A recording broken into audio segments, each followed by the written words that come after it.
Hi, it's me again with some new ideas about stand-up comedy. I really like stand-up comedy.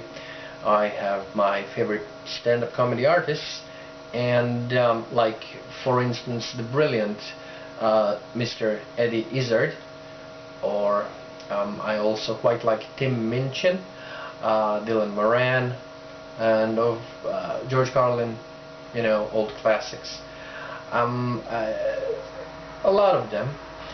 It helped me in many ways to speak better, because from them I have learned expression, and I learned a lot of new words, and also humor and how to tell jokes in English too, sometimes, yeah.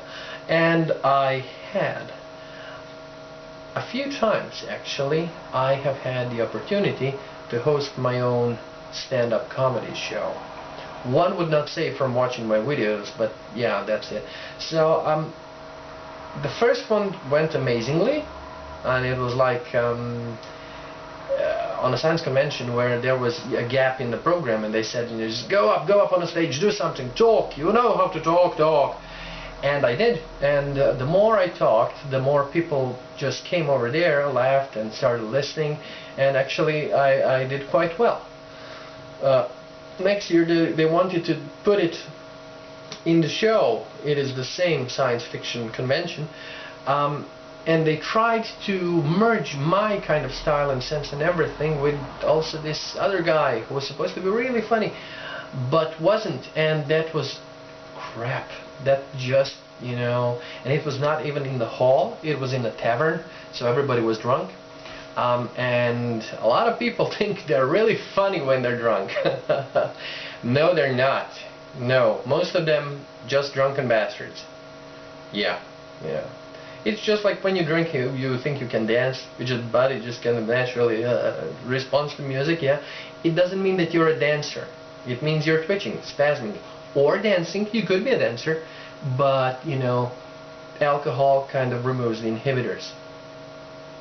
What was this thing? So yeah, what I wanted to say, sometimes I rant on and I think about, it's always important, of course you have to have a theme for your stand-up comedy.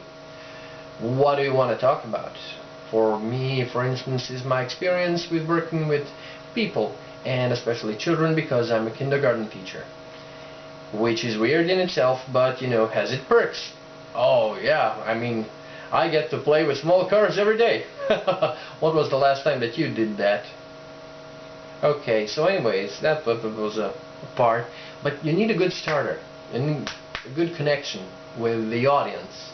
So, they usually start, a lot of people start by, hey, town I'm in. And then people just go, hey, oh, this is the best town ever, but you have a weird joke about a hamburger. It's got a little snake. And they just, ha, we know that hamburger joke. Yeah, we have hamburgers, that's so funny. And then, of course, after that it comes, yes, and that was what I was talking about the other day, and then it starts. It kind of gets rolling. I also like Bill Hicks. He's more of a philosopher than a stand-up comedy, but of course, stand-up comedy too. Because he connected by some, also opening with, hey town, this is me, this is your town, something funny. He also opened by habits, you eat, how many eaters in the audience? Hey, how many non-eaters? Nobody from Ethiopia then. Ha, a bit of a racial joke, isn't it? Or nationalist, I don't know. But generally that's an opening. So, of course, I then remember something said by a great guru called Mr. Grant Morrison. If I were to do an opening, it would have to do something with my accent, because to me I sound normal. To you, I may be sounding like something from a science fiction movie, or a mixture of Russian and sort of English you learn from bad cinema. But if you can, reset your hearing and just kind of imagine that, I'm semi-Russian bad guy from a movie trying to tell a joke, it could be funny. Yeah, I think so. And even, sometimes when you get into it, now, just talking about it, I have to mention, you know, that where I'm from. Why do I have this accent? Sometimes when sometimes the more I drink, I have an opportunity to say things in my own language because I forgot in which language I'm communicating. So like, if I say, pa dobro, gdje je više ta piva? Everybody would just be going, oh look, he's speaking Elvish, Elvinin. Lord of the Rings fan. No, just, Croatian, which sounds kind of, I don't know how it sounds to you. Some of my Croatian buddies will be watching this video and going, you stupid fucker. Yeah, not Elvin. And then of course you can build onto that in stand-up comedy. Yeah, I'm from Croatia. Yes, and let me tell you things about Croatia which you didn't know. First of all, how many people have been to Croatia? And then just go, thank you, one person. Yes, so it's a small land in Europe. If you didn't know, it is a small land in Europe, and very recently part of Europe. Only recently because of our behavior. Yes, we were not so well behaved. I apologize for the cars. I mean, we were, but in a sense of a way that let me explain it through our history, of course. So, in a short, I'm just gonna do a short summary. In the 7th century, the great Slavic. No, I'm going to do a shorter one. It could take time. Well, actually, Croatia is a small land. It's placed by the sea. It has seaside. It has mountains. It has plains. It has everything. It's beautiful. It is awesome. It has forests. It has, I don't know, waterfalls. Pure sea, a lot of little islands. You see, I'm starting to forget. I didn't even drink. So a lot of little islands, and it's beautiful. You can go to a vacation over there. Croatian dream vacations. Yeah, but of course there are also people there, which is kind of changes everything, doesn't it? I'm not saying we're bad. We're good. We're special. We're better. A bit. I mean, just to tell you what I've learned from a friend of mine when we went out drinking and got really, really wise, and then he explained to me why Croatian people, we can call this the part 1, why Croatian people were so Croatian. Yeah, because in the ancient ages, people that lived here were mainly savages, which was pretty normal because the entire world was savage, so we fitted in nicely. Sometimes we were very savvy pirates, sometimes we were warriors in barbarian tribes, but most of the time, all of the time, people on this kind of location were known for 2 things in general. First one bad, the second one good. I mean, you be the judge of that. First one, they never washed. No.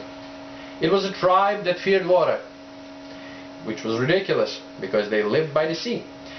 But also, their non-washing habits, you can imagine the smell or the surprise when your wife falls down in the river and you realize that you have married a guy. Just generally talking. On their marches and conquests, and on a windy day, you could smell Croatians coming from 2 miles. Yeah, that was the story. I don't know if it's true. It was told to me by a drunk historian, so it may not be true, but sounds very nice. I mean, it's as disgusting, it's as bad. Yeah, and just imagine the terror. First you feel slight kind of shift in the air, then it's pungent stench coming, and it just grows and grows, and and everybody's just like a zombie army, going, hey, fucking what? The Croatians are coming, scram! Are they men? Are they not men? And it's hard to tell when you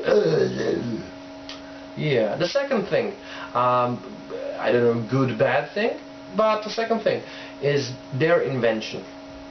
The invention, very popular in this area in history, was fermentation of stuff. Fermentation of stuff in, you know, jugs and whatever they had. They realized it probably, you know, first the fruit. They fermented the fruit and then tried it and just, you know, wow, this is alcohol. And what if we cook it? And then they cooked and cooked and cooked, and they got something amazing called rakia. In Croatian, rakia. There he goes, Elven again, they will say. No. What rakia is, it's basically moonshine.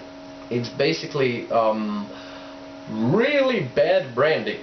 Very strong, very kind of, you know, drink a bottle, go blind. Drink 2 bottles, you're fucking dead. So yeah, that kind of it's very, very strong. I have drank rakia, and I got drunk from rakia, and then actually I threw up rakia, and never again, God, that just, it was oh my God pain. Do you know the oh my God pain? So much pain, and you're vomiting so much, and you're drunk so bad, you're just saying, oh God, please, mercy, I will never do this again, oh please, no. But you know, the next night you're gonna do it again. When you're young, probably, you know, as most of us are. But what I wanted to say, by fermenting those things, there were a lot of, they were all drunk. All of them, constantly. So they were dirty, didn't wash, they were all drunk, partying probably all the time.